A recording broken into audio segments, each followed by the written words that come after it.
Hello. Hello. Hello. Hello. Hello.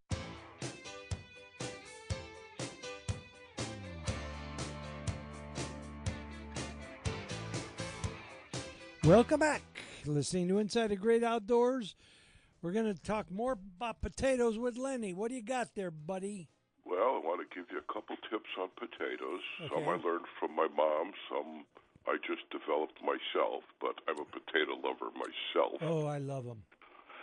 Anyhow, my mom used to make something she called 7-minute potatoes. She basically cut them like into French fries and then cut the French fries into cubes. You want to make sure they're cubic in size. Okay. And then you could put them in a little bit of warm water to soak them before, while you're cutting them so they don't get brown. Okay. And then heat about half inch of oil in a pan, suitable size based, and then drain them and pat them real dry, and then get the oil heated to about medium high, and then put them in. They should bubble nicely, and as they cook, the bottom sides will get brown, and then it's kind of like a loaded dice where when you stir them around, the uncooked side on top is heavier and goes to the bottom when you stir them. See, I would have thought it'd be the opposite. No, the dry side gets lighter for some reason. And so, but as long as you make them in little cubes, they stir real easy, and and they come out kind of like French fries, only French fries cut into real short cubes. So you get a lot more crispy stuff. Yeah. And it works really well. And it takes about 10 to 15 minutes. Oh, I like that. But they really come out good, and they're kind of like really fresh French fries. Yeah. Do you leave the skin on, Lenny? I'll do either. Sometimes leave it on, sometimes take it off. Depends on what the outside skin looks like. Yeah. Secondly, when you're making baked potatoes, they take so long in the oven. Yeah. I have found if you take them, wash them off, scrub the skins, and and prick each of the four sides with a dinner fork about 4 times so they don't explode. Yeah. And then cover them with water, sprinkle them with a little kosher salt on the outside, and microwave them for a good-sized potato, a medium potato, about 6 to 8 minutes. And you could test with your Thermapen to see that the inside is nice and soft. Yeah. And it'll go up a little over 200 degrees. And then pop it into a preheated 450-degree oven right on the rack. And to crisp up the skin a little bit, to dry out the skin, because the microwave could. So and you can make a baked potato in 15 minutes. Because one time I wanted one, I said I'm not waiting that long. Yeah. And but microwaving them for about 6 to 8 minutes until they're soft, and then put them on the rack in a 450 oven or 500 if you want. And it makes it dries the skin out, makes them nice and crisp if you like them that way. Well, I do something similar, but I take the potato and wash it, and then I prick the heck out of it with a fork. Yeah. And then I just maybe put it in a paper towel and put it in the microwave. Now, the microwave has a potato setting. Oh. So I put it on that, and I leave it. And then when it's done, then I take it out. I put it in the air fryer. Okay. I spray it with some oil and put it in the air fryer and basically do the same thing. But, I've been doing that a lot. But that air fryer crisps it up nicely. Yeah, and it's much faster than trying to cook it completely in the oven. Oh, yeah. And, the microwave, it'll make the skin kind of soft and soggy. Right. If you crisp it in the air fryer or in the oven, works. I don't have an air fryer. Oh, okay. And a third thing, when you're making potato pancakes, when you grate them, put them in a fine sieve over a bowl, and the excess water will drip out into the bowl. Do you squeeze it or just let it sit? You could let it sit or squeeze it. Okay. But after they're done, then you take the grated stuff, put it in a bowl, and the water that's in the bowl, if you pour it off carefully, end up with a lot of potato starch in the bottom of the bowl. Okay. And if you use that rather than flour when you're thickening it a little and adding the egg, the potato starch, I think, works much better than flour. Oh. Because usually you add an egg and then you got to put in some flour. Well, if you drain them into a bowl, the potato starch will settle down to the bottom. Oh, that's a good one. Decant off the clear liquid, and you've got, you end up with a quarter of an inch of potato starch at the bottom you can then add a little bit at a time until you get the right consistency for frying. I kind of remember my grandmother doing something like that, because I remember that material, that sleeve, and it dripping out and stuff. That might have been a part that I've been missing. Right. But then you can use the potato starch rather than flour, and they come out. They taste, and also you could put in a little bit of, you could grate some onion with it if you like a little onion flavor in them. Yeah, I like them plain. But so those are the potato tips for Mr. Good. Potato Head.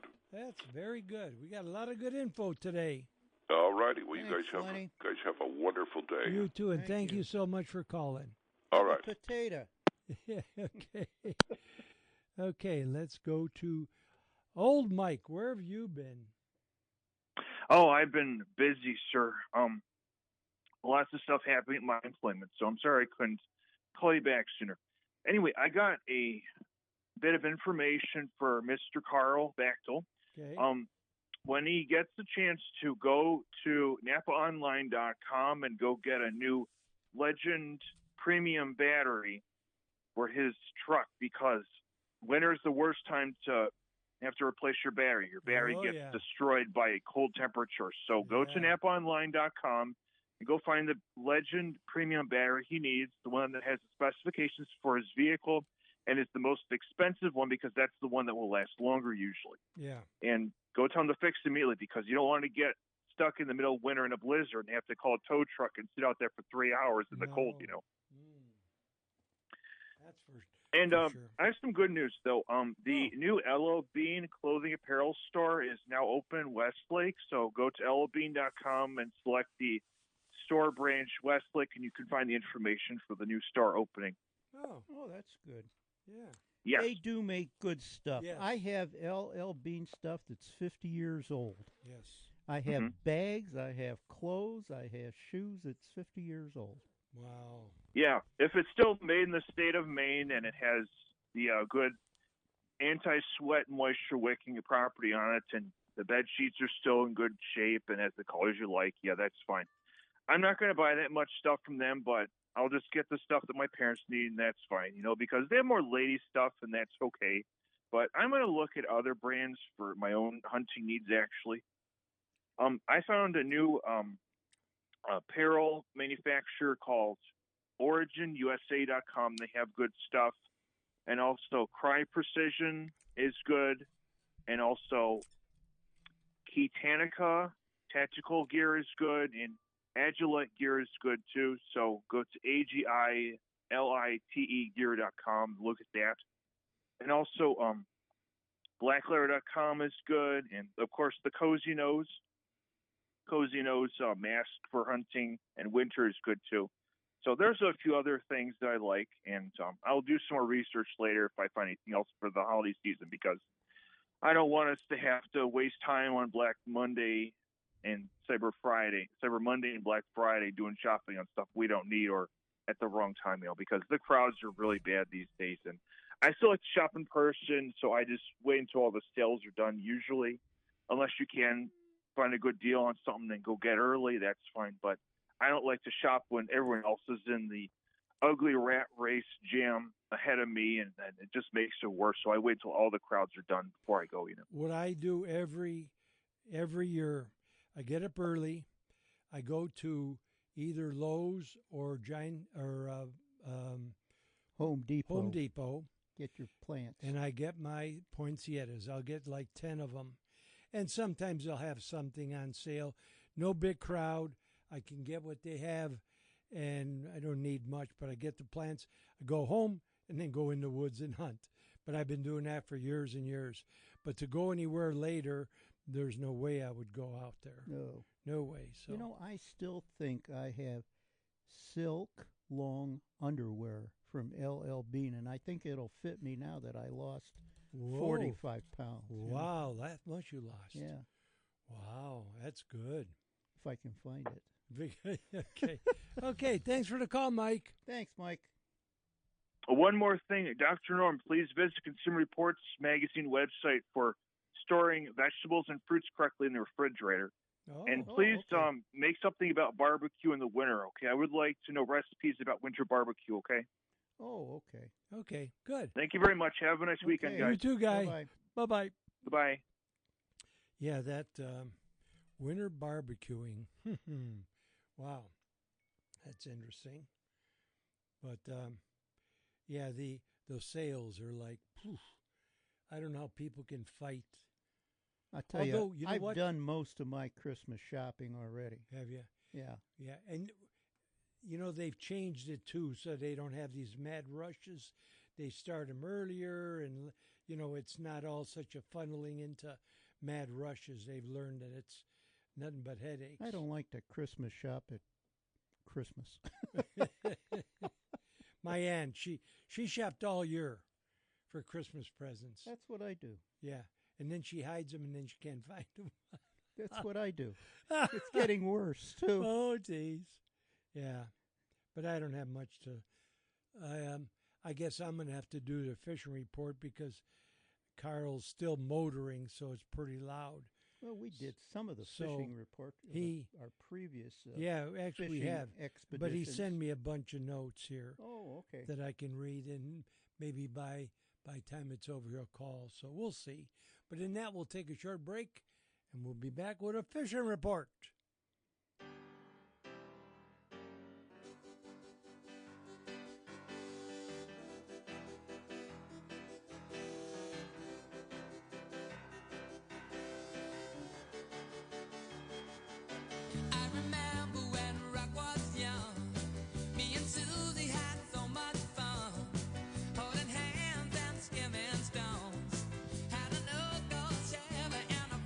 No matter what species of fish you target, Kodiak Scents has great products that will help you catch more fish.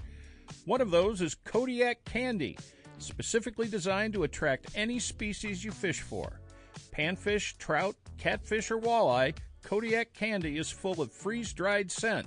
Freeze-drying concentrates the scent and makes it irresistible. Kodiak Candy even works on saltwater fish.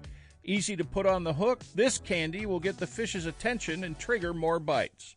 To order your Kodiak Candy or any of the line of Kodiak scent products, head to www.castaway.com. That's Castaway with a K. Whether you're a novice or a well-seasoned angler, if you want that extra edge in catching more fish, you want one of the many species of Kodiak scent. Made from real bait fish, Kodiak fishing scents are made from pure freeze-dried bait.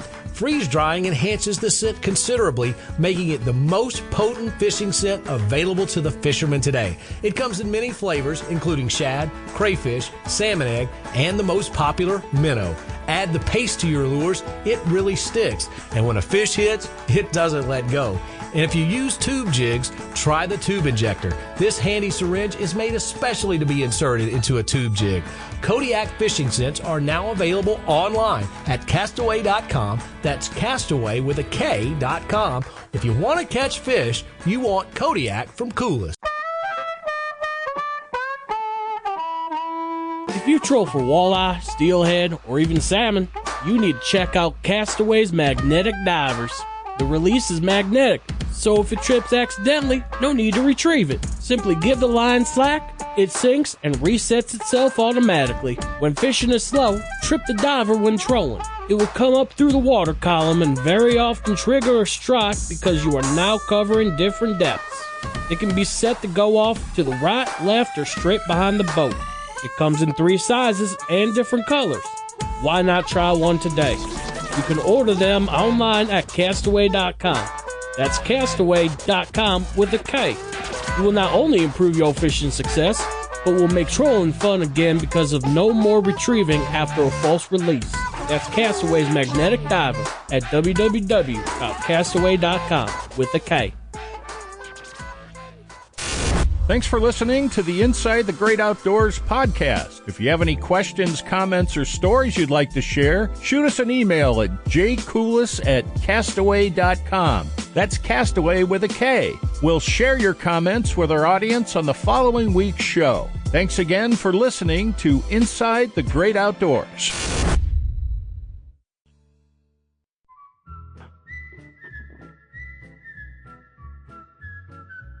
Welcome back. Listening to Inside the Great Outdoors. Is Mr. No on the line? That's me. We made it. What's with this battery baloney? I don't know. Are you gonna? It's just my luck. Are you gonna get home okay? I hope so.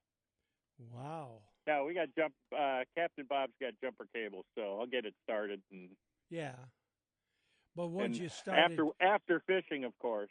So once you start, it should stay running. I'm hoping. Good. Boy, just get on the highway fast. Yeah. Yeah. Yeah, I'll probably have my son go buy one, and yeah. I'll probably have my son buy one, and then meet me, or he'll have it at the house when I get home, and I can just put it in. Yeah. Is the one you have pretty old? It was the one I had when I bought the truck, and it's what. The truck's 3 years old, so however old it was. And how old is the battery? Yeah. Okay. Yeah, it could be. So, but it's good. So what's the fishing report? Well, I'll tell you, the fall bite is picking up. At Mosquito, the boats are out. The state park marina docks are open to fishing, so you can go out there and dip the docks with small jigs or put a slip float on with some minnows and go out there and catch crappies and bluegills and bass and catfish and whatever rod you guys will pick for me, I'll be happy with. So we're just getting set up here. So, but yeah, catching some nice crappies too, up to 11, 12 inches. Oh, that's nice. So lots of small ones, but the bigger ones are moving in, and this little cold snap we've had late this week is going to really turn them on. So I know some guys from the Cass Craig group went out yesterday and did pretty darn good. So I brought home a few last weekend fishing out there. Some nice bluegills and up to 8 inches, and crappies too, probably 10, 11 inches. So good time. Just dip right next to the docks. Just let it drop and do a little jigging. Hold it still, do a little jigging, and you see guys out there using ice fishing rods because they don't have to cast or anything. You just dip it straight down. Are they tipping it at all? Some are using like a crappie nibble or something, or a maggot. Or and some folks are using just minnows on a hook. Oh. With under a float, fishing about 4 to 6 feet deep. So it's a good time out there. It's a lot of fun. And so they're just sitting down, or they just keep moving. They're moving around from dock to dock. Just they're going to follow the bait. The bait's starting to come in, so they're following the bait. It. Yeah. Okay. You'll see them swimming around down there chasing your jig. You'll follow it up, and it's fun. It's a good time. Yeah. But and at Mogador, my friend Jay, he called me, and they've been drifting for the perch at Mogador and doing pretty good. Okay. So 10 to 15 foot. This one's for Carl? Yeah. Okay. Cool. Yeah. This over here. I got my rig here, getting ready to start fishing after the fishing report. Good.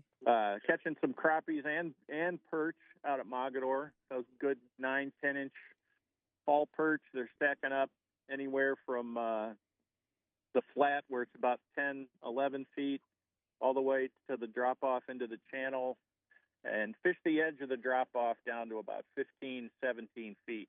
Just drift that area, and you'll get a nice little mess of perch. Inland lake perch are delicious. I heard the Lake Erie perch are getting some. The people are getting them are pretty good size. Yep. They're nice sized, and they're catching them out by the coasters of Cedar Point in Sandusky Bay, right at the mouth of the bay there, and they're getting them there. They're getting them out by the Toledo water intake, out by some of the islands. Have you heard any perch reports, Carol? I haven't. Have you heard any first reports, Bob? Trending reports. There were a couple boats. They were starting to pick up at the cans at the firing range. But he said the cans by the firing range have been getting them too. I saw a couple reports from some of the head boats out there that they were catching quite a few and having, yeah. I heard some reports out of Chagrin in close getting some really good size ones. So that's starting good. to some really nice ones. So that's starting. Once the water cools off, Captain Bob says the water's cooling off, and that's going to kill off those water fleas. What about muskie? So the perch will start eating. And then you get the benefit of those bugs because they ate and they fattened up. So now, it was slow when they were feeding on them, but now you get the benefit because the fish have gotten bigger. What about muskie? Oh, yeah. Have you heard any They're catching them at West Branch. I saw Mike Dirklek had a picture of a really nice muskie he got out there. Really? And they're getting them at West Branch, and they're getting them in the Mahoning River. And I can't tell you where. If I told you, I'd have to kill you. And there's so many listeners that I couldn't keep up with it. So. Yeah. But the inland lake bass fishing's been really good. Nimisila, Portage Lakes, they've been doing really good on the bass. Yeah, and there've even been a few walleye caught at Nimisila. My buddy Mark caught it. He caught 2 this week. One was 4.5 pounds. Wow! Oh boy! So, yeah, he bass fishes out there, but the walleye, if they're in there, they'll hit it. So fishing the evening bite out there. Yeah. Early mornings have been good for crappies and the bass, and then the evening bite has been really good for bass. So beautiful day. It's that time of year the fishing's picking up. And what's the wind like? Cooler weather, keeping the bugs down. There's a good little chop out here. A couple of rollers coming in. Yeah, hasn't picked up yet, but you can tell it's you can see on the horizon the little the little bumps. That's where you look out there. You'll see what's the little horses are out there. Yeah. Yeah. But we're going to get fishing here and see if we can get a few eaters. What depth of water are you starting at? 26, 27, something like that, 26. Okay. Close. So, we're somewhere between Lorraine and Huron. So. All right. Oh, okay. Sounds good. So we're, I'm envious. Yeah. And Me too. I'm going to get off the phone and catch a dink just for Joe. Okay, so. And it's warming up? Yeah. Good. Sun's up and feels nice and, Well, I hope you have a good time. It's always good. Yeah. It's always good when you spend $400 on a suit and then your battery in your truck dies. Oh, gosh. Well, tell the crew there that I said hi. Okay. See ya. Say hi see back. You, Carl. Have okay. Fun. Have see fun ya. All right, guys. Too. Bye-bye. Bye-bye. Yep. See ya. Okay. Well, that's Carl out there walleye fishing, casting. So he's just going to start. So we'll find out next week how he did. He'll probably post something on our website, the radio. Let us know how he's doing. Do you know that kids and adults in the United States are healthier than they ever were? Really?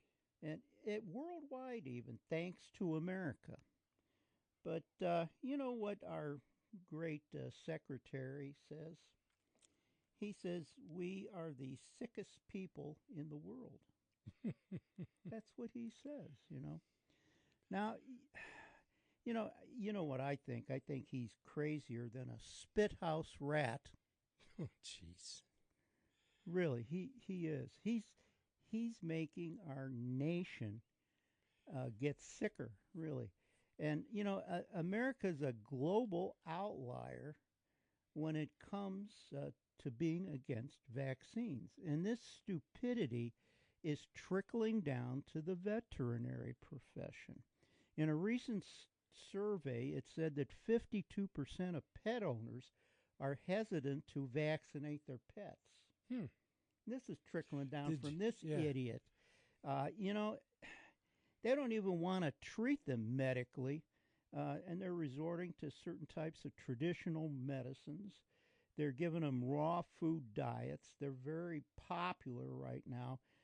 They're supposedly marketed as veterinarian created or science backed, which they're not. There's a lot of products out there that boast claims that are not true. And a lot of these raw foods are hazardous to you and your pets. So what is the best food for your dog? I would go with a good quality brand name who does the research. I would go with Science Diet, that's one, or Purina. Purina. They've probably been... Purina's been around for... long I don't know, 75 years or so. What about cats? And they do a lot of research. Same thing with cats. And both what was it? Science Diet and Purina. There are others what out was that there, first one? But Science Diet. Science Diet? Science Diet or Purina. There are others out there good. Don't believe all these advertisements that are on television and everything. Yeah, they're talking about live food and don't have to cook food and on and on. Half of it's a bunch of baloney. Yeah. Stick with what's out there. Yeah. I always had my dogs and cats on either Science Diet or Purina, and they lasted for a long time. A lot were hunting dogs, and our cats lived to be very, very old. Did you give them any treats? Every once in a while. The bone, or what? I didn't give them any milk bones or something.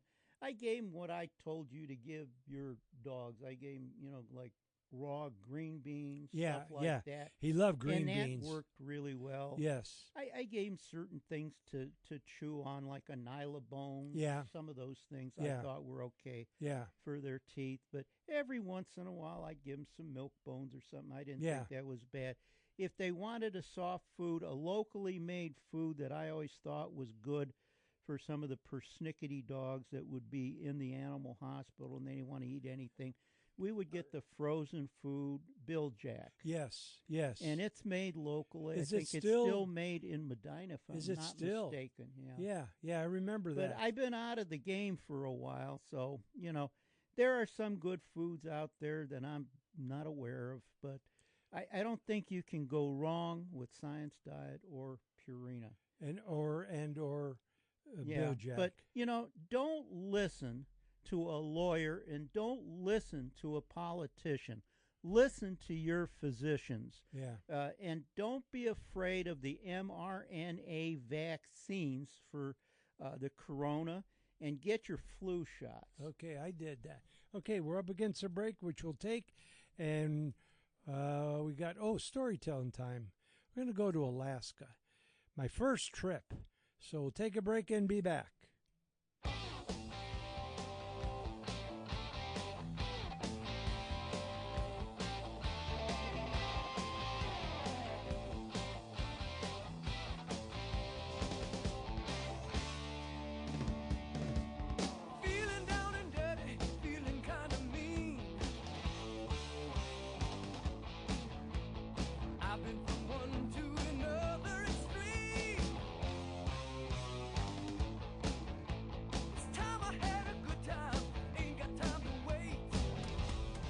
Trappers, heads up.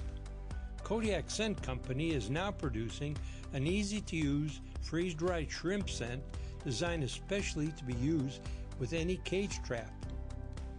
Kodiak puts the freeze-dried shrimp paste in a jar and includes it in a kit along with 4 tubes with hangers.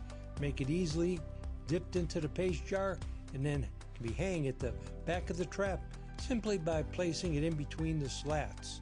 Freeze drying really intensifies the scent, making it extremely powerful. It will give you that little added edge, making it irresistible to your target.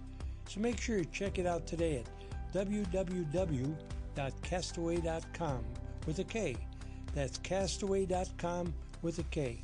Castaway.com with a K. Try it. It'll improve your trapping success. For those that fish Lake Erie and are used to fishing with dipsy divers, I think you've got to try my diver, Castaway's magnetic diver. And what's so neat about it, it's a magnetic release. So you don't have to fight But the problem with the regular Dipsies is that they'll trip. You got to bring them in. Or sometimes they won't trip. Or they won't trip. This is a magnetic release, so you let it into the water, and as it has slack, it falls and it sets and then dives. And then when a fish hits it, it trips it, comes to the surface and comes in. But the neat thing about it as well is you can fish with it. You can trip it. You can let it come up through the water column. You can reset it. So it's a great way to get a bait down and away from the boat. So it's Castaway's Magnetic Diver, but it's something if you're a troller you need to look into. It's a great product and a great way to make fishing a lot easier and a lot more productive. Order yours today. Do you enjoy a good story about hunting or fishing? Then you need to get your hands on Tales from the Trails, the real-life adventures of Castaway Coulis. Take a journey around the world with Joe as he recounts some of his best hunting and fishing trips, from Africa to Alaska, from behind the Iron Curtain to Australia. You can share in his memories through the book, complete with pictures to take you on the journey. It's a trip back in time looking through the eyes of an outdoors legend. Order your copy today on Amazon or at castaway.com. That's Castaway with a K.com. Thanks for listening to the Inside the Great Outdoors podcast. If you have any questions, comments, or stories you'd like to share, shoot us an email at jcoulis@castaway.com. That's Castaway with a K. We'll share your comments with our audience on the following week's show. Thanks again for listening to Inside the Great Outdoors.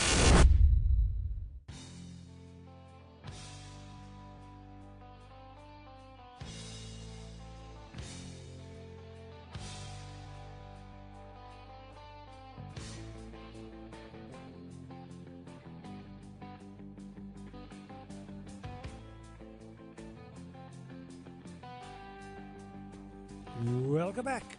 Storytelling time.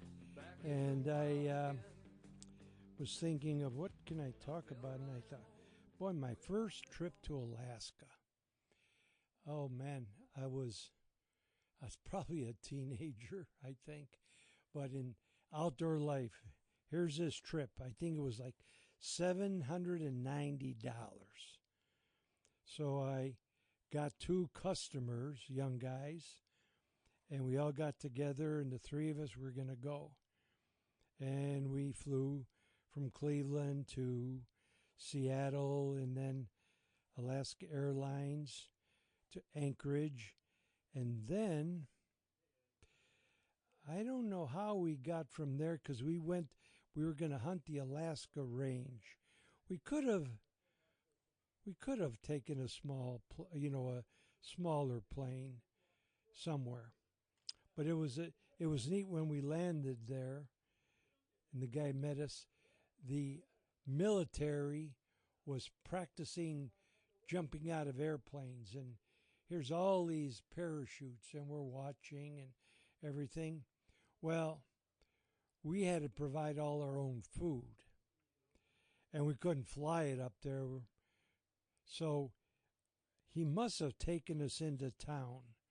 So we went into town and we bought what we thought was all the food we would need for, boy, we were going to be there for 2 weeks because we moved from one place to another. So we got that accomplished and get up and fly in. So he flew me in first so I could film the other guys coming in. And I still have that footage. All shot with 16 millimeter, and so I flew in first, and then the other guys came. So in the meantime, because it was going to take a while, I got my camera, and it was on a mountain range, and a moraine was down the middle, which is the outer edges of a glacier, and it just like a frozen river, maybe 15 feet high, and it winds through like a river. And so I walked, and on the edge was like pretty cool. It was like a highway. It was just nice, small gravel. So I grabbed my camera and I walked up to the first little river basin that went back up in the mountains. And I went up there and crawled up on the hillside and sat down and looked, and here I see antlers in the brush. I thought, oh, cool. So what it was caribou laying down. Now the brush is pretty high, so all I could see was the antlers, the tops of the antlers. So I went and got close, and here they jump up. Oh, I got such beautiful movie of it, 16 millimeter, no sound. But they jumped up and ran on the hillside and silhouetted, and I thought, whoa, what a start. So I went back to camp and waited for the other guys, and then the next day we went out, because then there was a guide that they flew in the camp. It was like an assistant guide, so he was there to kind of watch what you were doing. And he took us around the mountains. Well, we were going to hunt Dall sheep, moose, and caribou. And we saw tons of Dall sheep. And I remember I was by myself, and I went up into this little herd of Dall sheep, a pretty big herd, and sat down, and I got pretty close to them. And they were a little nervous, and I had to change film.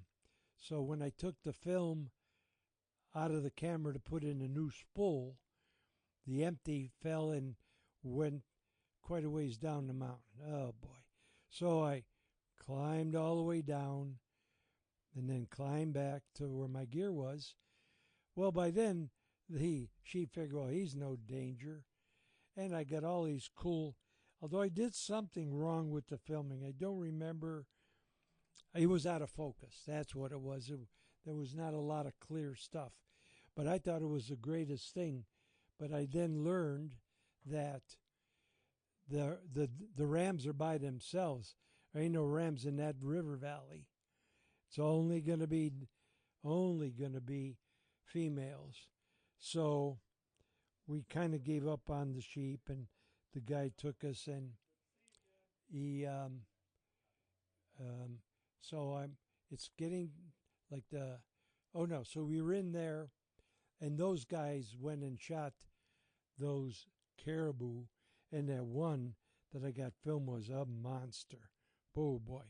So anyways, we fly now to another camp with a different guide. And that's where the moose were, because we gave up on the sheep. So that's when I learned that the guys were going to give all their taxidermy to somebody in Anchorage. I thought, oh boy, or Fairbanks, wherever, either one. So we were kind of on the outs, and I thought, boy, I bring you guys expecting the taxidermy, and so anyways, we weren't talking much. So I went off on my own, and it's getting later in the day. I found a tent up in the mountain, and I was starting to rain, so I went in there and sat for a while. Then I came out, and I'm heading back, and I look, and oh, there's a caribou. So I sneak up, and it's happened to me a lot of times. Gets up, I shoot over the back. Well, I get him on the second shot, but so since I wasn't going to shoot a Dall, you could use that license to go on shooting another animal. So I land up and I shoot 3 caribou all in one bunch. So I thought, well, now it's getting dark. Well, okay, I'll come back tomorrow. So I get down to camp, and I'm telling the guy about what happened. He said, did you gut him? I says, no, I thought I'd do it tomorrow. Oh, no. We got to go back. It's dark. We got to go back. We go back in the dark and gut these 3 caribou. Then we could let them sit.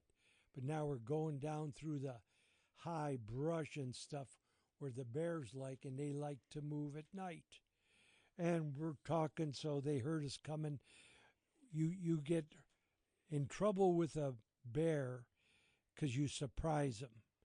But if they hear you coming, then you're okay. So we talked and everything. So then the next day we get up, and me and the guide, I don't know what the other guys did. They didn't help. Me and the guide go back, and we start quartering these caribou. And we each took a load down. And then I got to go back and get another load. And between, it had to be 3 or 4 loads. First one ain't too bad, but when you got to keep going back, and these loads were pretty heavy. They had to be 150 pounds. Maybe that's why my back hurts now. But going back up, when you go somewhere one way, okay, but and you knew you had to do it a few more times, that was rough to take. And so finally got it all done, got them back. I got them all caped out, and we're getting that back to go. And so I went, and we saw a moose. I thought, ooh. So I got there and had a shot at it and missed it. Oh, boy. Well, it ran off, and that was the end of the moose. So I only shot 3 animals, all caribou, but I learned a lot, and learned, go on your own, go by yourself. You don't have to count on anybody, and you make all your own decisions. But that was my first trip from an outdoor ad for $790 and for 2 weeks, and they moved you around, and it was a great deal. Now, you can't even buy an airplane ticket for that to go there. But it was enjoyable, very educational, and so beautiful at that time because the temperatures were a little bit cool, but not bad yet. And so you didn't have to dry, you didn't have to dress heavily, but my coat was a long beige canvas hoodie over jacket of some kind. That was it. No camouflage. And when I'm thinking all that climbing you do, and it's like no big deal, and hauling on your back, heavy loads, no big deal. But great memories. Boy, that was the first trip, and 60 more after that. So I got to see pretty much the whole country and all that it has to offer, and it has a lot. It is so diverse from down in Ketchikan in the south, be the southeast, I guess you would say, of Alaska, brown bear hunting and fishing, and then up high in the northern territories and towards Nome and just all over. So very, very lucky to be able to see all that and enjoy it back then when physically I could do it, and also cost-wise. So everything kind of fell into place, kind of like the potato, right place at the right time. And I learned a lot, and that was the start of it. My first trip to Alaska. Wow. Never forget that. There's a lot of great, and I remember so much of what happened. It's kind of amazing that you can, and I can't remember going down the hallway. Where am I going? What am I going for? You were more like the tomato than the potato. Yes. The potatoes sprouted from that tomato. Yeah, you're right. You're exactly right. Okay, well, we got good news, Joe, waiting online, and we will take a short break and get some good news on the other side. So take a break and be back. This is Carl Big Daddy Backnell for Inside the Great Outdoors Radio.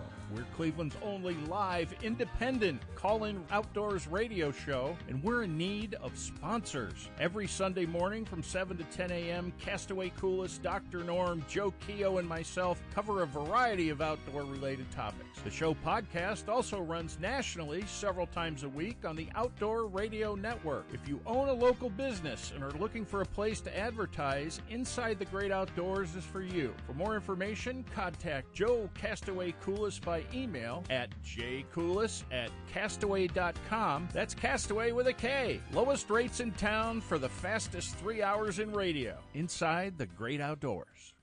Thanks for listening to the Inside the Great Outdoors podcast. If you have any questions, comments, or stories you'd like to share, shoot us an email at jcoulis@castaway.com. That's Castaway with a K. We'll share your comments with our audience on the following week's show. Thanks again for listening to Inside the Great Outdoors.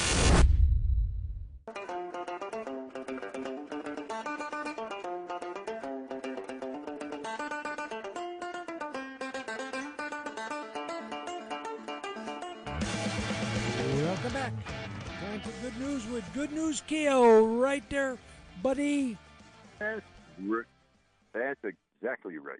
Exactly. You know, we don't normally talk about college football because it's not in our wheelhouse. You know, we're not we don't talk a whole lot about sports. But I saw a meme the other day that said, "Well, Michigan is out of it," or something like that. You know, and I thought, let me check the standings. Yeah. And the Big Ten standings. Ohio State's right up there, I think, with Illinois. They're all undefeated. But the Big Ten, what do you think of when you think of the Big Ten? Well, it's changed so much because they got now, who knows, 14 teams? So it's a Big Ten, but there's a bunch. I looked it up. There's 8 teams. Teams now in the Big Ten. Oh, my. Get this, to include UCLA, Oregon, USC, Maryland. Wow, Oregon. Oh, my. There's nothing sacred anymore. No. It was Ohio State, Illinois, Indiana, Michigan, Wisconsin. Did Michigan Iowa, win yesterday?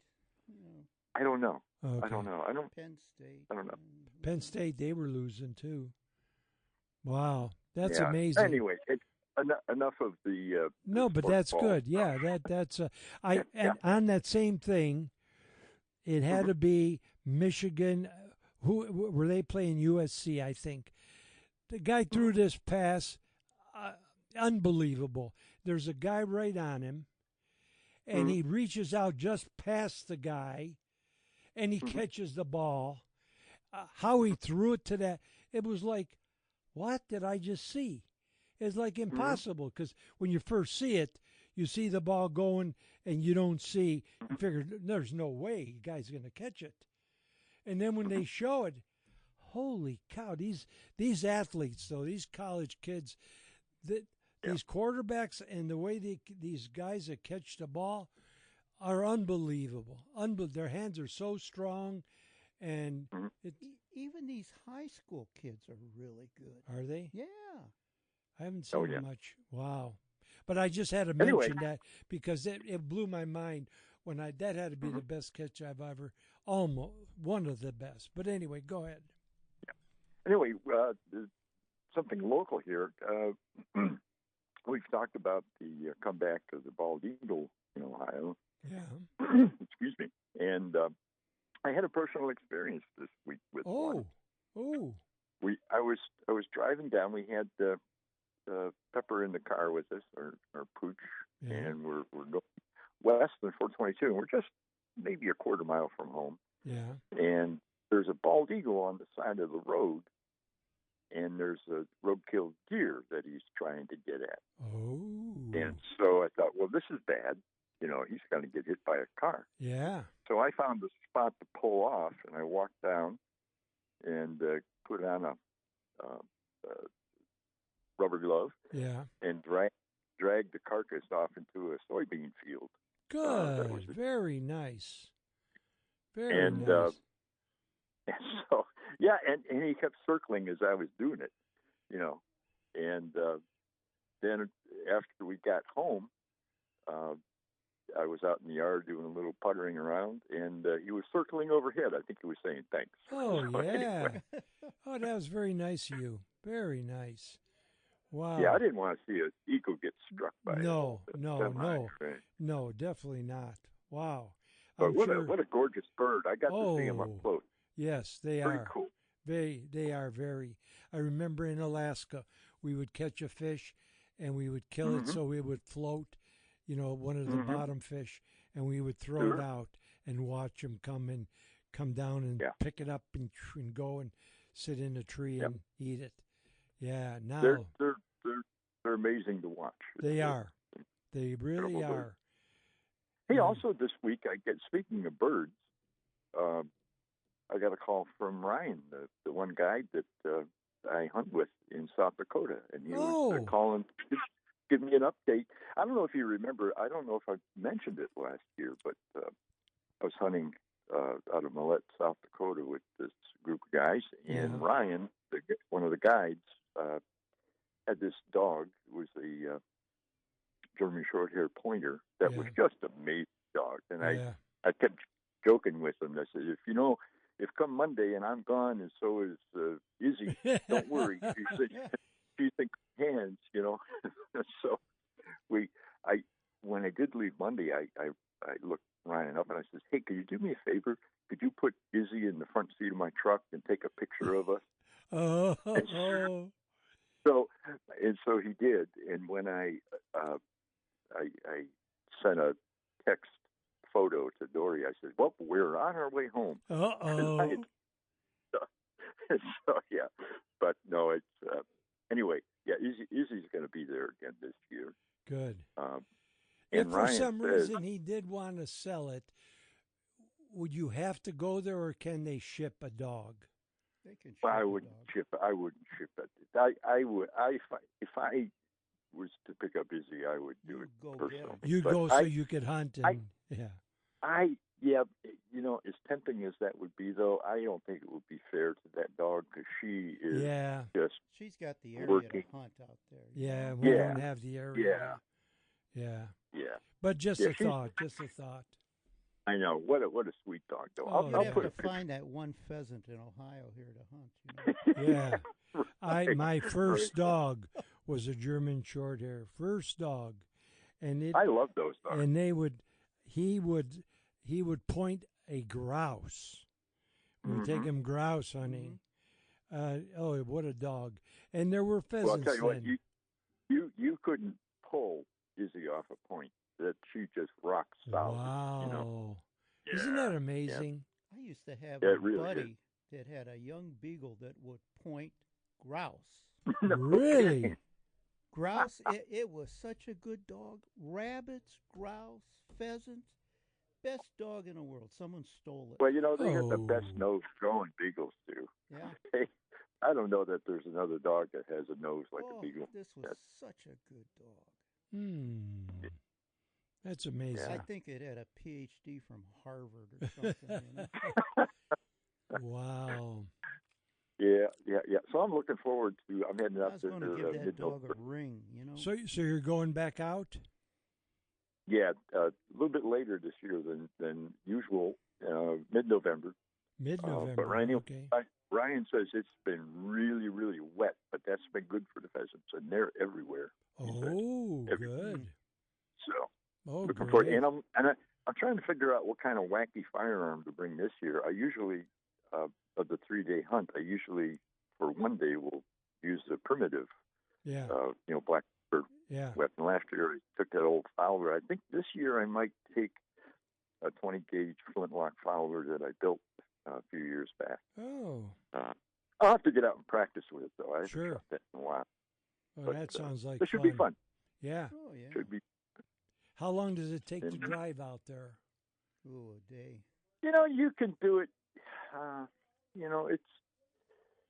I usually do it in 2 days. I might do it in 2.5 this time because it's a little bit later. Yeah. And I don't know if the weather's going to cooperate. So we'll see. So 2.5 days there. You can if do you it take in your a time. day and a half if you're really booming, Yeah, but I don't. Yeah, I don't doing that. Well, you can and you get to enjoy the scenery and blah blah blah. So that's exactly right. Yeah, that's exactly right. Oh, good. Well, how about some culture? Well, you've heard of a guy named Robert Frost, right? Yeah. We had some of that stuff in the area this week. Frost. Yes, that's right. We sure did. But, some of his more famous quotes are about taking the road less traveled or stopping by woods in the snowy, all that. But he's got a ton of quotes. And I like this one in particular. Okay. Half the world is composed of people who have something to say but can't. The other half have nothing to say but keep on saying it. That's a good one. Yeah, I liked it. I got one. Oh. Go afield with a good attitude, with respect for the forests and fields in which you walk. Immerse yourself in the outdoor experience. It will cleanse your soul and make you a better person. For sure. Fred Bear. Oh, it's like Mark that called earlier is out there enjoying it. Wow. Yep. Good. Okay, well, we'll talk to you next week. Sounds good, guys. Have a wonderful week. We'll see you, Joe. Have fun at that party. Yeah, have fun at that party. Don't let anyone make fun of you now. Yeah. I expect they will. Oh. Yeah, let us know how it went. All righty. And post some pictures. I'll do that. Okay. Take care. Bye-bye. All right. Yep. Yeah. Bye. Yeah, that's going to be fun. Yeah, that's funny. He's going to have a fun time. Yeah. Wow. Yeah, it's fun dressing up and doing that. I hope they don't institutionalize him or something. Oh, 20 gauge. Was it not a flintlock? No, he didn't call it a flintlock. What did he call it? Well, it's a black powder gun. Yeah. So I don't know if it's going to be a flintlock or a cap gun or what it's going to be. Yeah. Either or. You get one shot. One shot. But if there's a lot of pheasants, so what? It don't matter. No. But what you'll do, my problem was I shot so fast. As soon as I get up, I'm shooting instead of getting, letting it get up and then take your time. You don't. You boom. Yes, yeah. So we'll see. But get out there and make some memories. Because the memories you make today could be the most lasting ones. And if you don't do anything, now Mark, he's making some great memories with his campfire and make a phone call to somebody you haven't talked to in a while. Making somebody smile is really nice. Whenever you can make somebody smile, whether it's in a store or wherever, it goes a long way. And if you make a phone call to somebody you haven't talked to in a while, that's the win-win. You're going to smile, they're going to smile, you can reminisce what's been happening for the last bit, so that's win-win. And, remember that a day without a smile is a day wasted.